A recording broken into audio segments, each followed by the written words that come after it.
ينفع ان انا استورد جوافه من الصين؟ ينفع ان انا استورد سلاكه ودان من الصين؟ ينفع ان انا استورد سلاكه سنان من الصين؟ ينفع ان انا استورد البرايه شوف من الصين؟ ينفع استورد البنسه بتاع الست من الصين؟ ينفع استورد الطرحه بتاع الست قماشه وخيطتها من الاربع جناب استوردها من الصين؟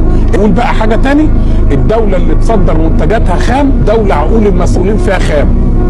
كلام مقفول وكلام ما بعدوش كلام، عشان بس ايه نبقى ندي كده. ازاي اصدر منتج خام؟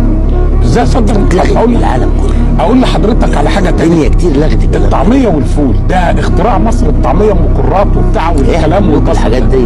احنا ملوك الليله دي. ايوه مش كده؟ إيه؟ ينفع ان انا استوردها من الصين؟ ينفع ان انا استورد بسله من الصين؟ ينفع ان انا استورد جوافه من الصين؟ ينفع ان انا استورد سلاكه ودان من الصين؟ ينفع ان انا استورد سلاكه سنان من الصين؟ ينفع ان انا استورد البرايه شوف من الصين؟ ينفع استورد البنسه بتاع الست من الصين؟ ينفع استورد الطرحه بتاع الست قماشه وخيطتها من الاربع جناب استوردها من الصين؟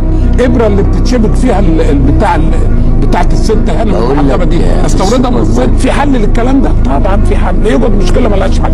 طيب. واحد، وزير الصناعة المحترم المبجل كقرار واحد، ممنوع تصدير اي مواد خام. 5 كلمات، ممنوع تصدير اي مواد خام، حتى القمامة بتاعتنا ما صدرهاش للصين خام. هو عاوز يجي يشتغل يجي من هنا ويستثمر، يبقى انا ضمنته. يا انا اعمل نفس المنتج اللي هو بيعمله واجيب المكن اللي بيعمله. ده نمرة واحد. نمرة 2، اعمل حضرتك الاعتمادات نوعين. يعني ايه؟ في حاجات رئيسيه انا ما بصنعهاش، انا ما اعرفش اصنعها. مكنه الكلى مثلا لازم اجيبها. طيب اللي يجي يعمل دي الدولار ب7 جنيه يا سيدي الفاضل في البنك واحنا نفتحه لك.